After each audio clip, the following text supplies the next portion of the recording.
가장 위대한 하나님의 종이라고 할 수 있는 사도 바울, 예수님을 위해 가장 성실하고 열정적으로 살았던 인물입니다. 성경의 기자들 중에서 가장 많은 부분의 성경을 기록한 바울, 오직 정말 예수님만을 위해서 살았던 사람이었던 바울입니다. 그는 고린도전서 10장 33절과 11장 1절에 이르도록 고린도 교인들에게 이렇게 가르쳤습니다.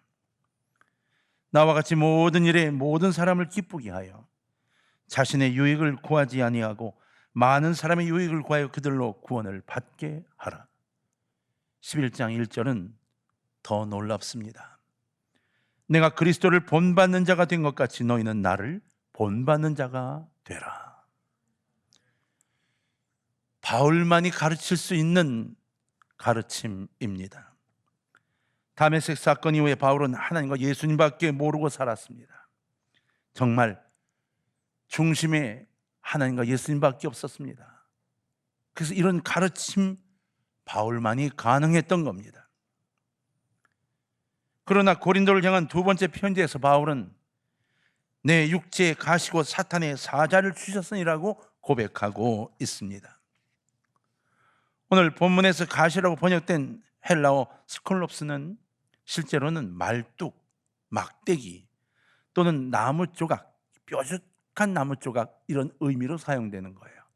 그러니까 우리가 그냥 알고 있듯이 자그마한 가시 이런 게 아닌 겁니다. 성경에 나오는 이 스콜롭스는 대부분 번역할 때 그것이 뾰족한 날카로운 가시의 뜻으로 사용됐습니다. 그러므로 지금 바울이 고백하고 있는 이 고통은 그저 자그마한 가시, 나무에 있는 한 부분의 가시가 나를 찌르는 정도의 고통이 아니라 더 크고 자극적인 고통이 자신을 감싸고 있음을 고백하고 있는 겁니다. 정말 힘들다고 말하고 있는 거죠. 이 육체의 가시가 무엇을 말하는 것인지에 대해서는 대개 두 가지의 견해를 보여요. 첫째는 다메섹 때 빛을 통하여 눈이 안 보이는 적이 있었는데 그때부터 안질이 생겨서 이 안질이 평생 갔다. 그래서 누가가 그를 내 따라다녔다. 뭐 이런 주장에서 오는 안질에 대한 것과 또 하나 그게 아니고 수많은 교육 그리고 율법의 교육을 통해서 마음속에 있는 저 내면적 그 속에 들어있는 율법적 교만 다 없어지지 않은 율법적 교만 이걸 깨달으면서 바울이 괴로워했을 것이다. 그래서 그 괴로움을 이야기하는 거다라고 이야기한 두 가지 견해가 있습니다. 그런데 그 견해 어떤 것이 옳든 간에 이 육체적 가시는 바울에게 아주 심각한 고통을 가져다 주었다는 겁니다. 바울은 그 고통을 이겨내기에 너무나 큰 시련이었으며 근심이었기에 견디다 끝내 하나님에게 이렇게 기도할 수밖에 없었습니다. 하나님, 제발 이 가시를 내게서 떠나게 해 주옵소서. 이 육체의 가시를 물리쳐 주옵소서. 하나님만이 하실 수 있지 않습니까? 하나님이 하실 수 있습니다. 하나님, 제발 내가 하나님의 일을 감당할 수 있도록 이 가시를 떠나게 해 주옵소서. 바울에게 박혀있던 이 가시는 바울에게 있어서는 정말 큰 고통이었던 것 같습니다. 우리도 마찬가지 아닌가요? 우리가 당하는 고통을 이겨낼 수 없을 때 우리는 이렇게 기도하지 않나요? 하나님, 제발 이렇게 할 테니 하나님, 제발 이 표현을 사용하지 않나요? 바울은 고린도후서 12장 8절에서 이것이 내게서 떠나가게 하기 위하여 내가 3번 주께 간구하였다고 기록했습니다. 3번 간구했답니다. 그것도 바울이 3번이나 하나님께 매달려 간절히 기도했다는 이 고백. 바울은 지금까지 굉장히 많은 경험을 했습니다. 그 자신의 경험을 통해서 어떻게 역사하시는가를 살펴봤고 하나님이 얼마나 많은 능력으로 자기와 동행하시는가 또 봤습니다. 복음을 전하다가 거반 죽게 되었을 때에도 다 죽었다여 던져버렸을 때에도 하나님 그 생명을 살리셔서 일어나게 해주신 적도 있습니다. 불가능한 것도 가능하게 하시는 하나님, 이 권능을 바울은 분명히 알고 있고 믿고 있었습니다. 그래서 바울은 지금 그 하나님의 능력을 의지하면서 당연히 응답해 주실 줄로 믿고 지금 내가 기도하면 하나님은 분명히 응답하실 것이라는 분명한 확신을 가지고 하나님께 간절히 기도했던 겁니다. 그런데 첫 번째 간절한 기도에 응답이 없었습니다. 이 가시의 고통은 계속됐습니다. 그래서 기다리다 다시 한번 엎드려 기도했습니다. 철저한 믿음으로 기도했습니다. 그런데 응답이 없었습니다.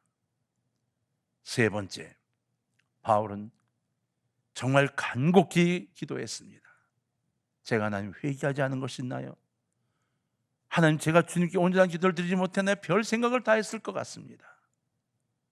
세 번째 기도를 마무리했습니다. 이러한 바울의 기도에 대하여 하나님은 응답을 하셨을까요? 만일 응답하셨다면 어떻게 응답하셨을까요? 하나님의 응답은 있었습니다. 근데 뜻밖의 응답이었습니다. 목숨을 건 바울의 세 번의 기도, 거기 하나님은 이렇게 응답해 주셨습니다. 바로 빈 그릇의 응답이라는 겁니다. 바울이 하나님께 내민 그릇, 이 빈 그릇을 내밀면서 하나님, 이 그릇을 채워 주옵소서, 이 가시에 대한 문제를 하나님 비워드리니 채워 주시옵소서라고 빈 그릇을 내어 밀었는데 세 번의 기도에도 불구하고 그 그릇은 텅텅 비어 있던 겁니다. 채워달라고 하나님께 내민 빈 그릇은 그 기도 후에도 여전히 바짝 마른 빈 그릇으로 남아 있었습니다. 그리고 하나님은 바울에게 이렇게까지 말씀하셨습니다. 내 은혜가 네게 족하다. 야, 이처럼 멋진 거절이 어디 있습니까? 분명히 나을 줄로 믿고 기도했는데 하나님이 됐어, 그만큼 줬으면 됐지, 이렇게 말씀하신 겁니다. 우리는 어떨까요? 진짜 이러한 기도 응답을 받으면 우리는 어떨까요? 너는 지금 이 모습이 있기에 내가 더 큰 일을 행할 수 있었지 않느냐? 그럼 됐지, 이렇게 말씀하셨다는 겁니다. 정말 놀라운 응답입니다. 덜컥 겁이 나지 않습니까? 우리가 하는 기도에 하나님이 그렇게 응답하실까 봐. 바울입니다. 다른 사람도 아니고 바울이었습니다. 내가 택한 종이라 하셨던 그 바울, 그리고 전생애를 바친 바울이었습니다. 그렇게 하나님만을 위해서 평생을 산 사람인데 어떻게 하나님이 이렇게 응답하실 수 있죠? 아마 바울도 굉장히 당황했을 겁니다. 앞이 캄캄했을 겁니다. 억장이 무너져 내렸을 겁니다. 지금의 고통이 너무 심했기 때문에 기대 갖고 있던 기대가 다 무너지며 아무리 위대한 바울이라도 대체 이유가 무엇일까가 가슴에 계속 의문으로 남아 있었을 겁니다. 하지만 하나님의 뜻을 발견하기 위해 그 빈 그릇 속에 유심을 들여다보던 바울, 그 바울이 그 빈 그릇에서 하나님의 놀라운 뜻을 발견하게 됩니다. 빈 그릇을 내던져버리면서 이게 뭐냐고 그냥 툴툴댄 게 아닙니다. 저희 집에 개가 있다고 그랬잖아요. 이 작은 녀석이 얼마나 먹을 걸 바치는지, 밥그릇에 먹을 걸 넣어주면 그냥 먹느라고 정신이 없어서 이제 좀 천천히 먹으라고 신기한 걸 만들어 팔더라고요. 삐쭉삐쭉 막 올라와서 그 사이에 그 음식들이 들어가 박혀 있도록 만드는 걸 팔아서 거기다 뿌려주면 그거 먹느라고 한참 정신이 없습니다. 불러도 모릅니다.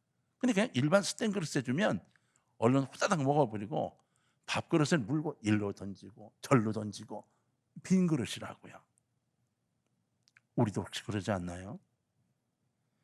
근데 바울은 그러지 않은 겁니다.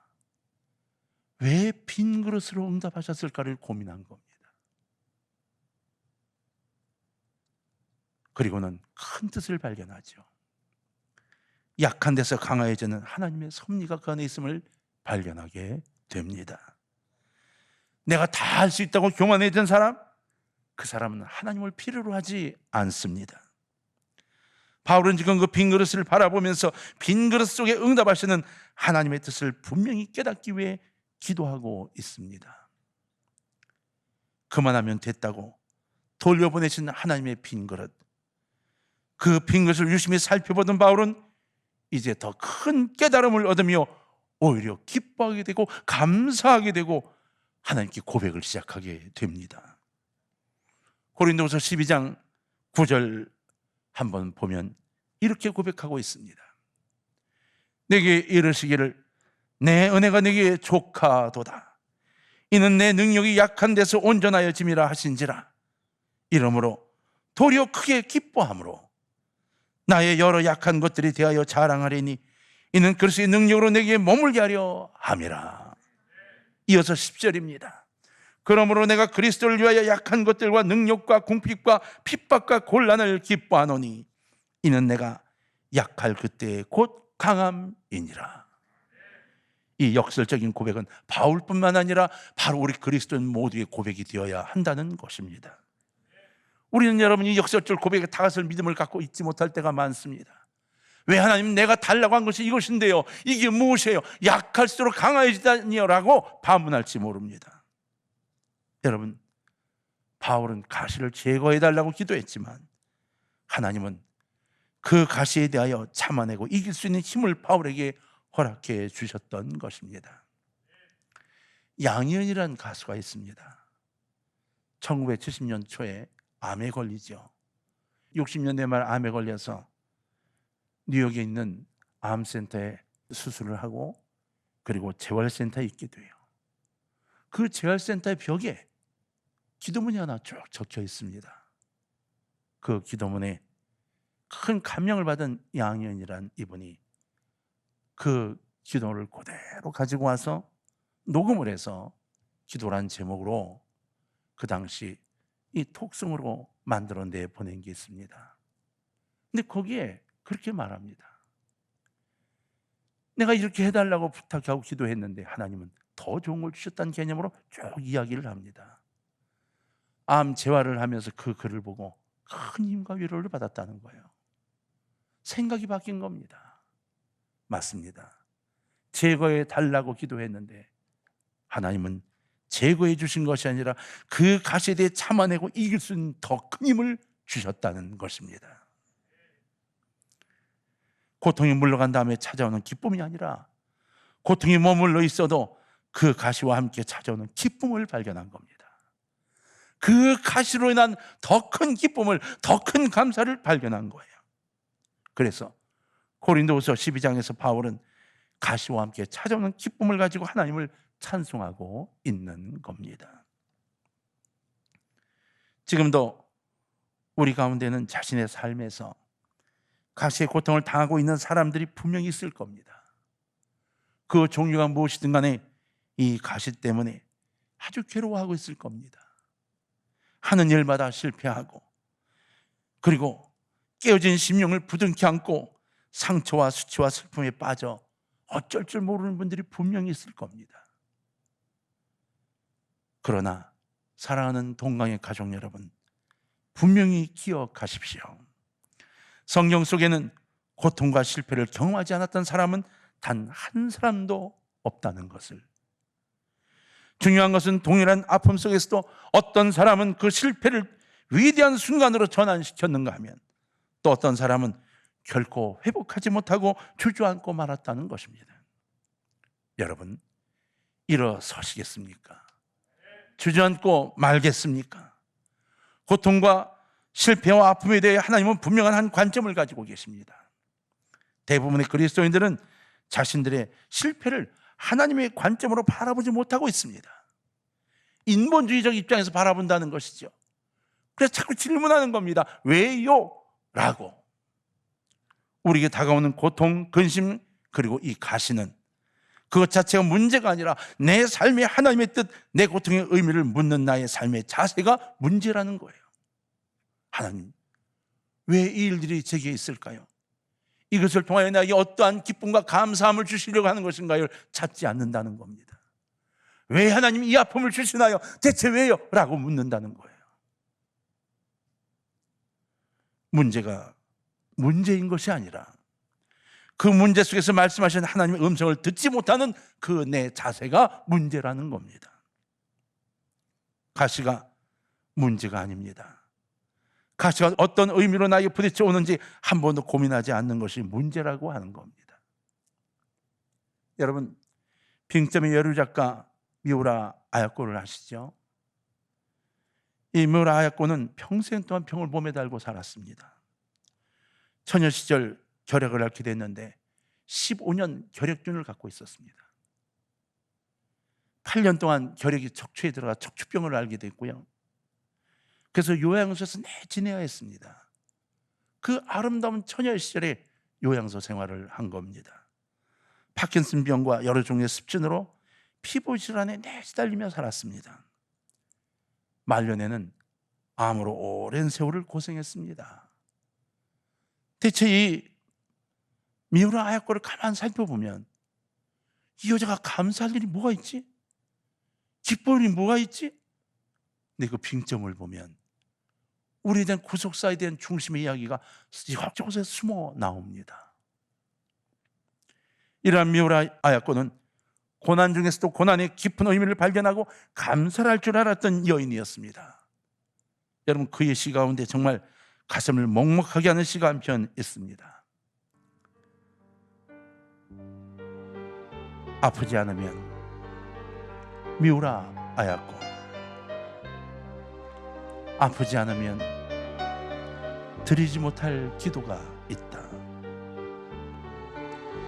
아프지 않으면 믿지 못할 기적이 있다. 아프지 않으면 듣지 못할 말씀이 있다. 아프지 않으면 접근하지 못할 성소가 있다. 아프지 않으면 우러러 뵙지 못할 성안이 있다. 아프지 않으면 나는 인간일 수조차 없다. 고통의 깊은 시면에서 깨달은 감사의 시입니다. 내가 아파 보니까 거기서 얼마나 많은 것들을 깨달아가는지, 아프지 않았다면 도저히 깨달을 수 없던 그 말씀들이 내게 쏟아져 들어왔고, 접근하지 못할 하나님의 전입이었고, 바라볼 수 없던 하나님 그분을 뵐 수가 있었다는 고백이 속에 들어있는 겁니다. 그래서 아픔과 고통을 겪지 않은 이들은 하나님 원하시는 인간조차 될 수가 없다고 이렇게 어마어마한 고백을 하고 있는 거예요. 이런 감사를 드릴 수 있는 것, 바로 예수님께 뿌리를 내리고 있기 때문이었습니다. 사랑하는 동강의 가족 여러분, 이유 없는 아픔은 없습니다. 바울 사도는 육체의 가시 속에서 하나님의 뜻을 이렇게 발견해내었죠. 고린도서 12장 10절을 보면, 그러므로 내가 그리스도를 위하여 약한 것들과 능력과 궁핍과 핍박과 곤란을 기뻐하노니 이는 내가 약할 그때에 곧 강함이니라.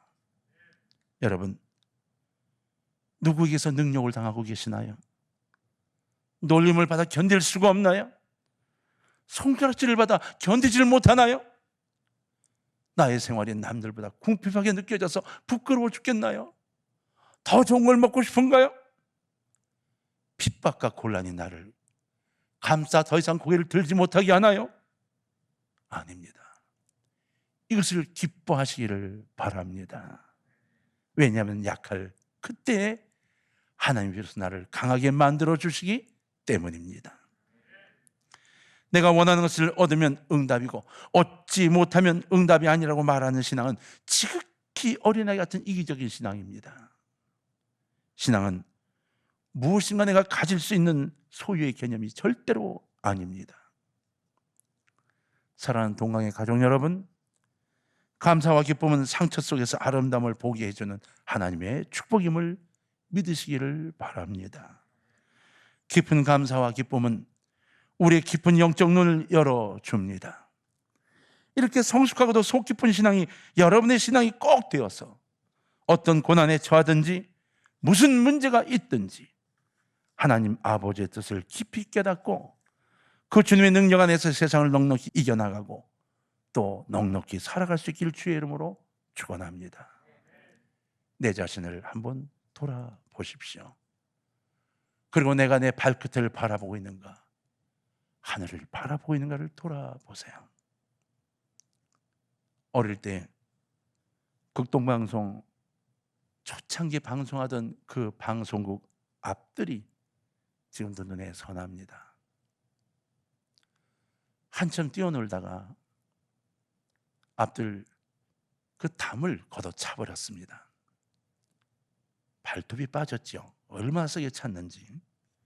왜냐하면 거기에 조그만 돌 같은 게 있었는데 그게 공 가지고 놀다가 공이 그 뒤로 들어가는 바람에 공을 찬다고 그 돌을 차버리면서 담까지 찬 겁니다. 떼굴떼굴 울고 있는데 여성 여사님 한 분이 울고 있는 저를 보고 나오셔서 제게 이렇게 말씀하셨어요. 기환, 울면서 커야 큰 인물이 되는 거야. 아주 아파 죽겠는데 울며 커야 큰 인물이 된답니다. 그 궁금해서 제가 6살인가 그랬는데 참 영특했지요. 이렇게 물었습니다. 아파서 우는 것도요? 그랬더니 그 선교사님이 웃으시면서 응, 앞으로는 다른 아픔으로 울어야 돼 이러셨어요. 그 다른 아픔의 의미를 깨달은 것이 고등학교가 되어서입니다. 대학생 때가 되어서 그 이야기가 새록새록 가슴에 와닿았었습니다. 사랑하는 성도님들, 저 여러분은 고통을 이겨내는 걸 참 힘들어합니다. 마음속에 오는 근심을 이겨내기를 너무 힘들어합니다. 그러나 하나님은 근심 그리고 고통과 함께 주시는 기쁨을 반드시 나누어 주십니다. 오늘 이 말씀 속에서 새로운 결단을 세우시고 사순절 기간 동안 여러분의 삶을 돌아보면서 오히려 하나님 감사하다고 제게 기쁨을 돌려달라고 기도하는 우리 모두가 되어서 마지막 때를 이겨나가는 역적 전쟁의 십자가의 군병이 되시기를 주의 이름으로 축원합니다. 괴로우십니까? 주님의 얼굴을 바라보십시오.